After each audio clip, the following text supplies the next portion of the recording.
The Little Rascals, 1922, cast then and now.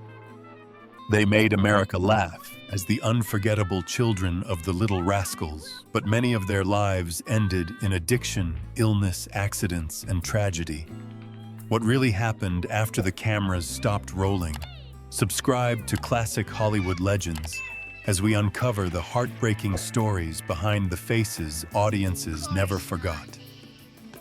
Carl Alfalfa Switzer.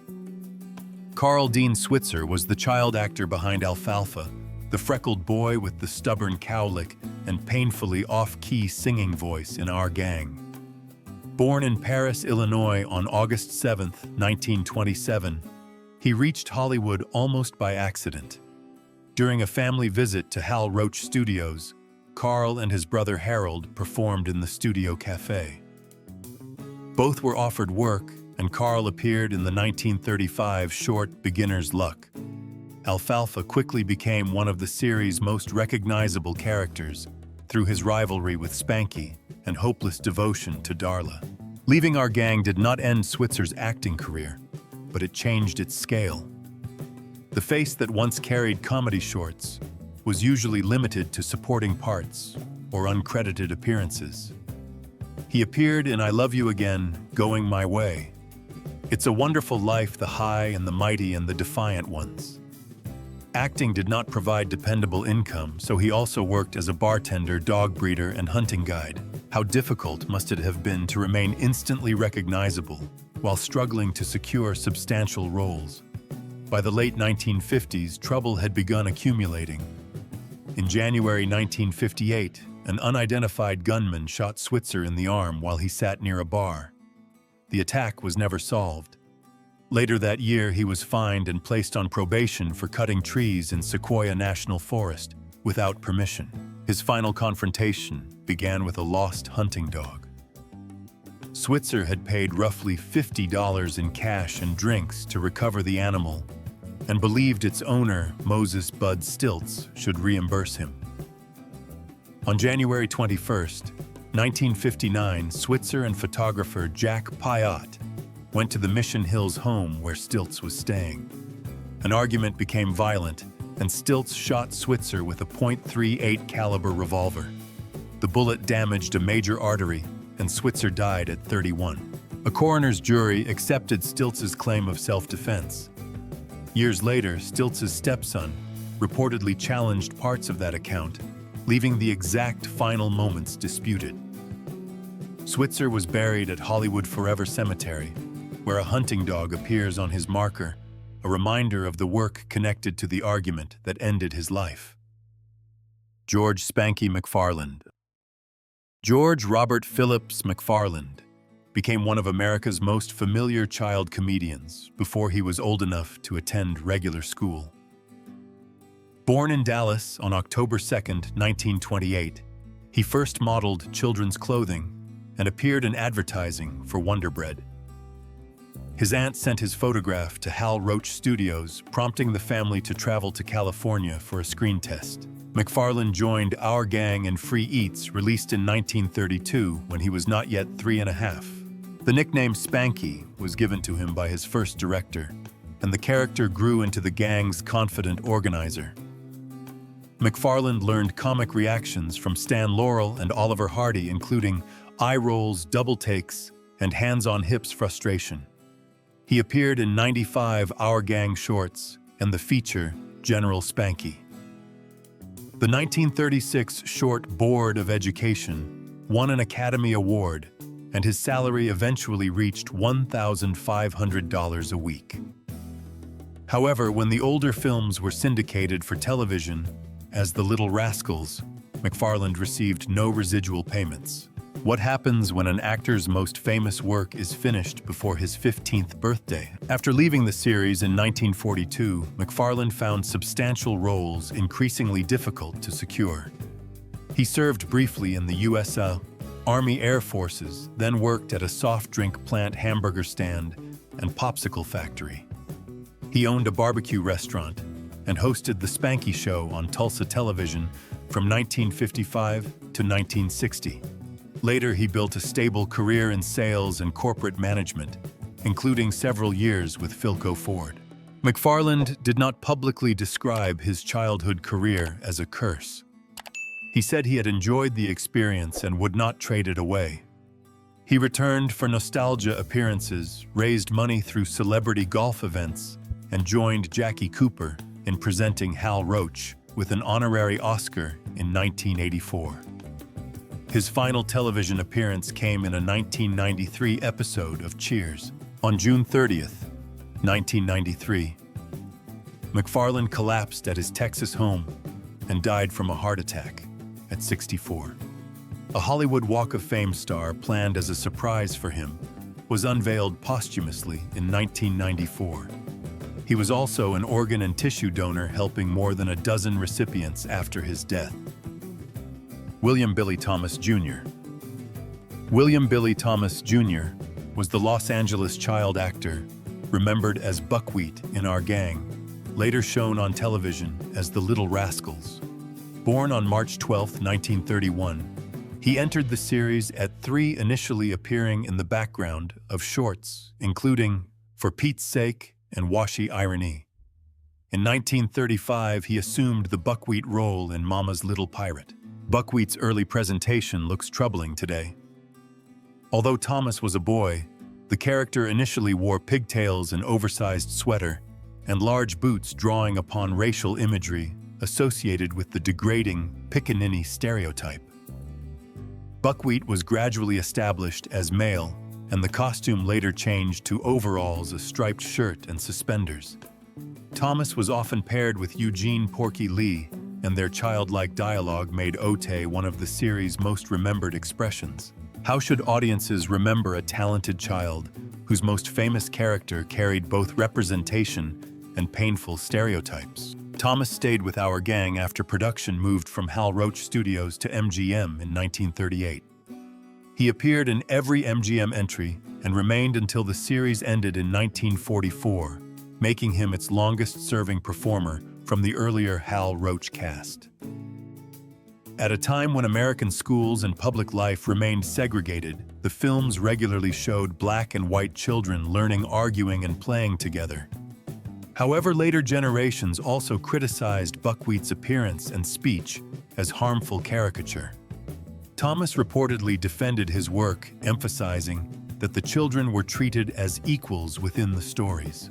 After childhood, Thomas did not chase adult stardom. He left acting and built a quieter working life as a film laboratory technician.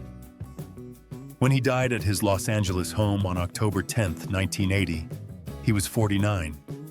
Later accounts identified the cause as a heart attack. Contemporary reporting noted that no violence or forced entry was found. His identity was challenged again in 1990 when ABC's 2020 interviewed an imposter claiming to be Buckwheat. Thomas's son and former castmates exposed the mistake, forcing the network to apologize. His son later established the Buckwheat Memorial Scholarship at California State University, Northridge, turning a controversial Hollywood image into educational support, carrying his father's name. Matthew Stymie Beard Jr. Matthew Stymie Beard Jr. was the Los Angeles-born child actor whose oversized derby hat and knowing expression made him one of the most distinctive faces in Our Gang. Born on January 1, 1925, Beard became a regular at 5. Between 1930 and 1935, he appeared in 36 shorts, playing a clever boy who often seemed more practical than the adults around him. His famous hat was given to him by Stan Laurel, who also worked at Hal Roach Studios. Beard's career did not end when he left the gang. He appeared in features including Captain Blood, The Prisoner of Shark Island, and The Fighting Seabees, but substantial adult roles never followed. Hollywood had preserved Stymie as a child, while Beard had to find a life after audiences stopped seeing him that way. How does someone rebuild when his most recognizable identity belongs to a childhood he can never return to? Beard's early adulthood became dominated by drug addiction. Contemporary reports said he began using marijuana as a teenager and later developed a serious dependence that contributed to years of instability. In the 1960s, he entered Synanon, then promoted as a residential drug rehabilitation community. Beard eventually overcame his dependence there and began speaking to young people about the dangers of narcotics.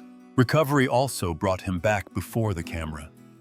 During the 1970s, he appeared in programs including Sanford and Son Maud Backstairs at the White House and Palmerstown.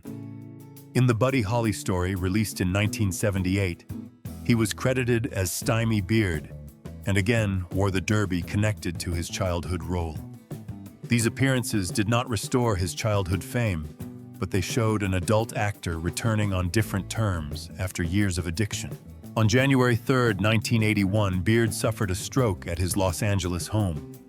He died at Los Angeles County USC Medical Center on January 8, 1 week after his 56th birthday.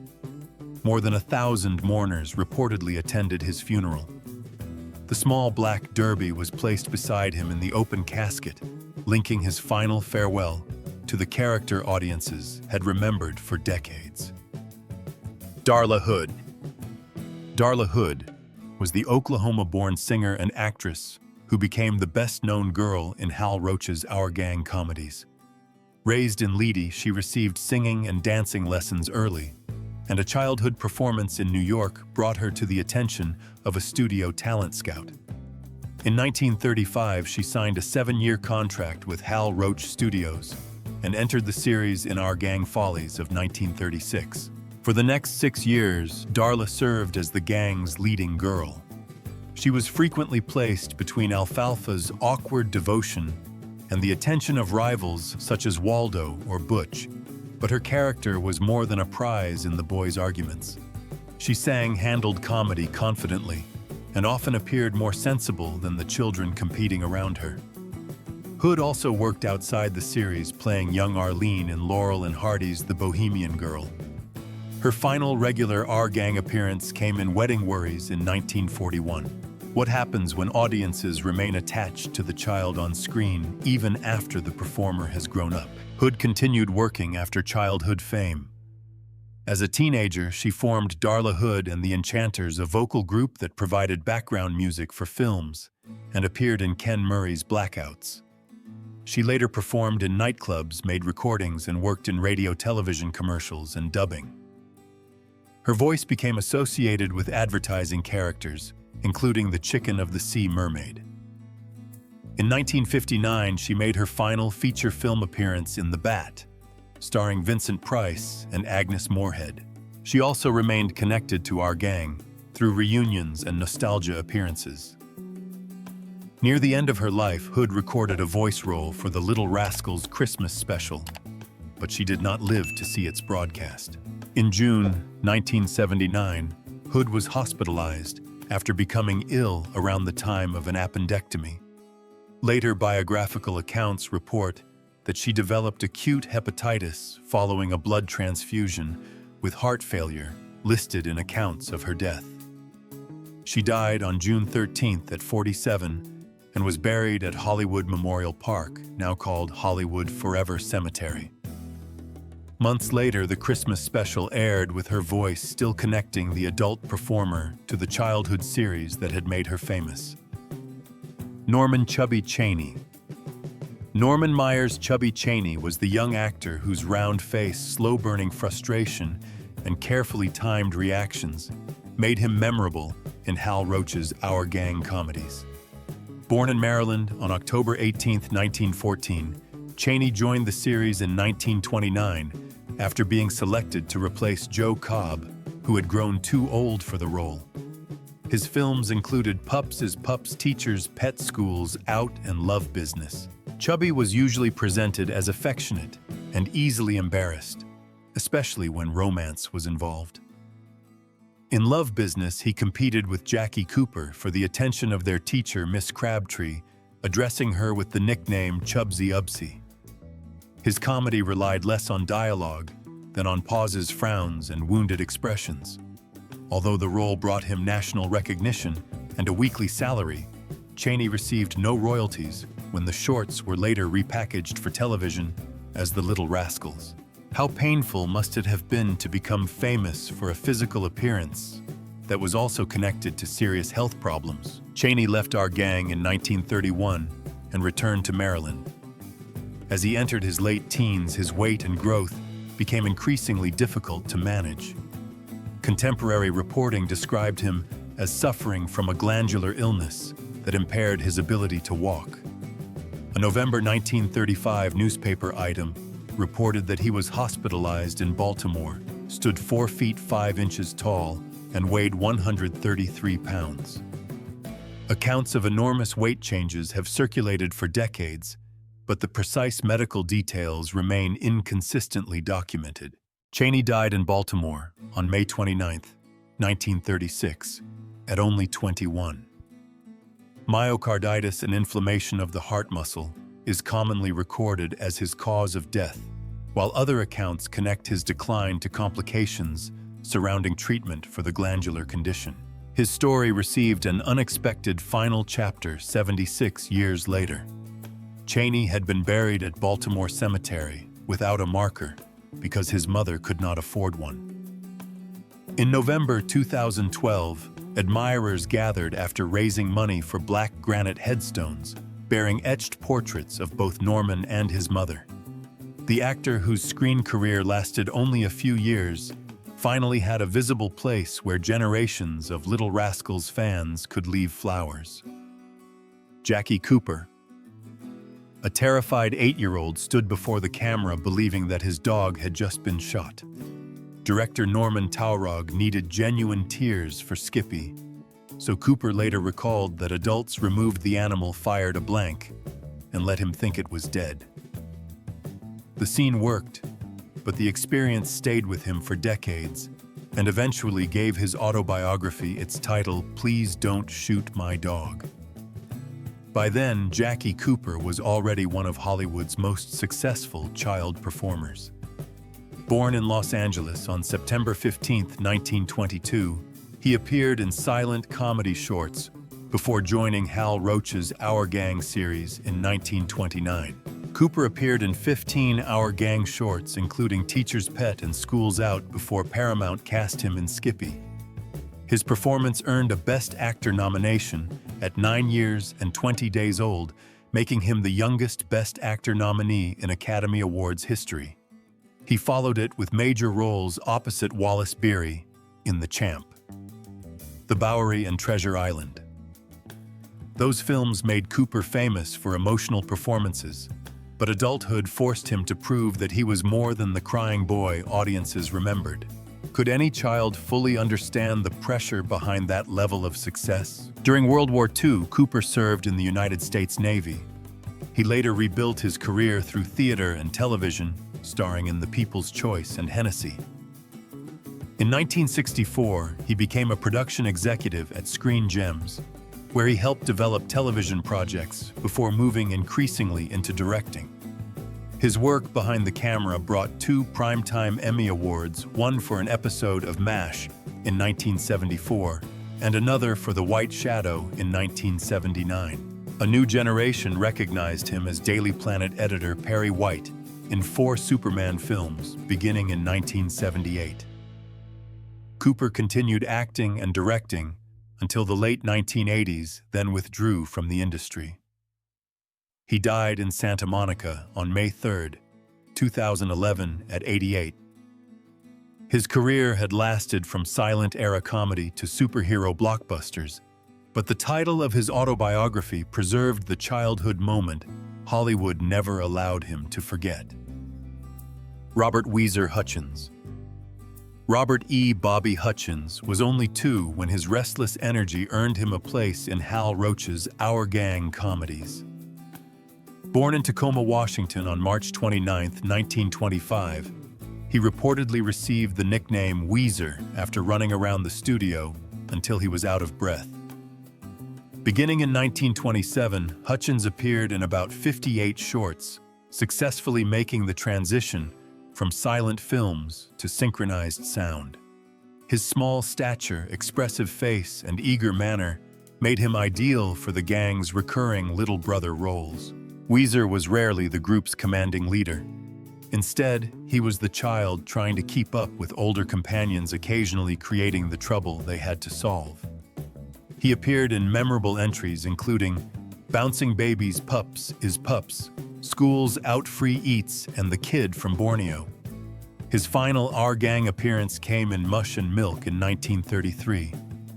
After leaving the series, Hutchins made only a few additional screen appearances, and his acting career ended while he was still a child. What kind of future could a former child star build when Hollywood had already finished with him? Before his 10th birthday, Hutchins returned to Washington with his family and later worked at a service station. After graduating from high school during World War II, he entered the U.S. Army Air Forces and trained as an aviation cadet. The change was dramatic. The boy once known for following the gang through comic adventures was now learning to fly military aircraft. On May 17, 1945, Hutchins was participating in a training exercise near Merced, California, when his aircraft collided in mid-air with another plane. The second pilot survived and landed safely, but Hutchins was killed. He was 20 years old and close to completing his flight training. Historical records place the crash approximately 12 miles north of Merced. His body was returned to Washington for a funeral at Trinity Lutheran Church in Parkland.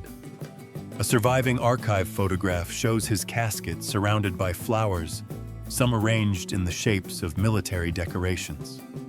Hutchins was buried near Tacoma, far from the California sets where audiences had first known him as Weezer. His life lasted just 2 decades. Nearly a third of it had already been preserved on film. Alan Farina Hoskins. Alan Clayton Hoskins was barely walking when Hal Roach Studios placed him before a camera. Born in Boston on August 9, 1920, he joined Our Gang in 1922 and became Farina, one of the series' earliest and most important characters.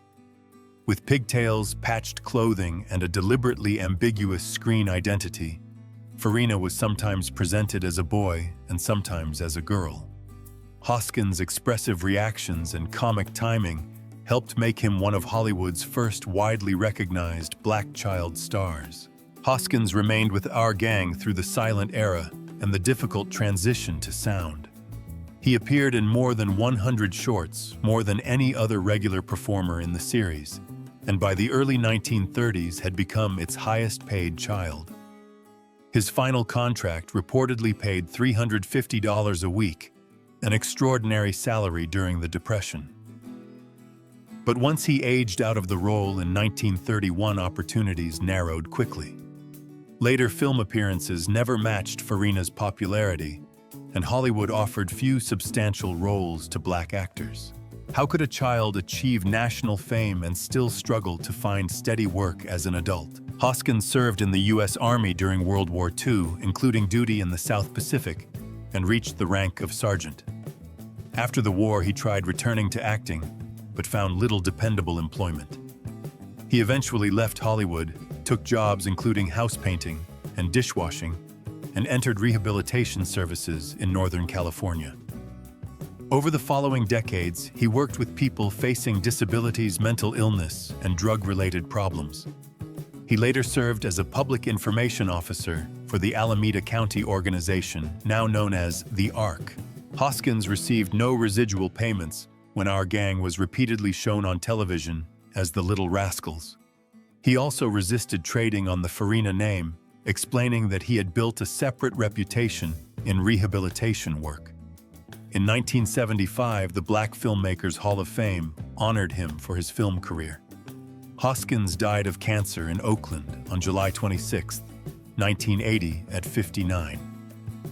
The child, once known nationwide as Farina, spent his adult life assisting people whose names never appeared on a movie screen. Dorothy DeBorba. Dorothy DeBorba spent one of her earliest working days jumping into a mud puddle repeatedly for the 1930 short Pups is Pups. The lively 5-year-old reportedly completed the messy scene through dozens of takes, being cleaned and dressed again each time. Her curls, oversized hair bows, and quick reactions soon made her one of the leading girls in Hal Roach's Our Gang comedies. Born in Los Angeles on March 28, 1925, DeBorba came from a performing family. Her mother had worked as a singer, dancer, and actress, while her father played drums in Paul Whiteman's orchestra. Hal Roach reportedly hired her after she demonstrated that she could cry on command. Between Pups is Pups and Mush and Milk in 1933, she appeared in 24 Our Gang shorts, alongside Jackie Cooper, Norman, Chubby, Cheney, Matthew Stymie, Beard, Bobby Weezer, Hutchins, and the young George Spanky McFarland. Studio workers nicknamed her Echo after she played Chubby's little sister and repeatedly imitated his words. The nickname was never regularly used for her on screen. What was it like to leave a nationally recognized childhood role before reaching adolescence? DeBorba remembered Hal Roach Studios warmly, rather than describing her childhood career as a curse. She recalled that the children played between filming and school lessons, while Laurel and Hardy occasionally visited the set. Director Robert F. McGowan, whom the young actors called Uncle Bob, was especially skilled at guiding children without making their performances feel forced. Her acting career ended shortly after she left Our Gang. Following graduation from Van Nuys High School, DeBorba held several positions at Republic Pictures, including secretarial work. She later moved to Northern California and became a senior clerk at the University of California, Berkeley's Graduate School of Journalism. She married twice, had 2 children, and eventually used the surname Haberreiter. Beginning in 1980, DeBorba regularly attended gatherings of the Sons of the Desert, the Laurel and Hardy Appreciation Society. At fan events, she explained that Our Gang remained popular because children could still recognize their own games and behavior in the stories. Dorothy DeBorba died from emphysema at a Walnut Creek hospital on June 2, 2010. She was 85 and her family chose not to hold a public funeral service. Scotty Beckett. A crooked cap and oversized sweater made Scotty Beckett resemble a miniature Jackie Coogan, but his sharp timing gave the character an identity of its own. Born Scott Hastings Beckett in Oakland, California on October 4, 1929, he began appearing in films at 3. In 1934, he joined Hal Roach's Our Gang, where Scotty became Spanky McFarland's closest companion. Their friendship supplied some of the series' best quiet jokes, 2 small boys watching older children create chaos, then exchanging looks as if they already knew the plan would fail. Beckett soon moved beyond comedy shorts and became one of the busiest child actors of his generation. His credits included The Charge of the Light Brigade Conquest, Marie Antoinette, My Favorite Wife, King's Row, and Heaven Can Wait. As a teenager, he played the young Al Jolson in The Jolson Story, and later appeared in Battleground. Unlike many Our Gang performers, Beckett kept receiving substantial roles after childhood, but the transition to adult leading man never arrived. How could someone work beside Hollywood's biggest stars and still watch his career disappear before turning 30? Television offered another opportunity in 1954 when Beckett played Winky on Rocky Jones' Space Ranger. The job ended amid growing legal and personal problems. Contemporary accounts document arrests involving drunk driving, bad checks, weapons, and drugs. A serious 1959 automobile crash caused major injuries, adding physical hardship to an unstable period. His final film appearances came during the 1950s, after which steady acting work largely stopped. The ending remains less certain than many retellings suggest. On May 8, 1968, Beckett entered a Los Angeles nursing facility after reportedly suffering a severe beating under unclear circumstances. He was found dead in his room 2 days later at 38. Pills and a note were discovered, yet reports quoting the Los Angeles County coroner said the exact cause could not be determined after an autopsy. Later sources often described the death as a barbiturate overdose, but that conclusion was not established in the original ruling. Beckett was buried at San Fernando Mission Cemetery, leaving behind a filmography that stretched from Our Gang to major wartime dramas.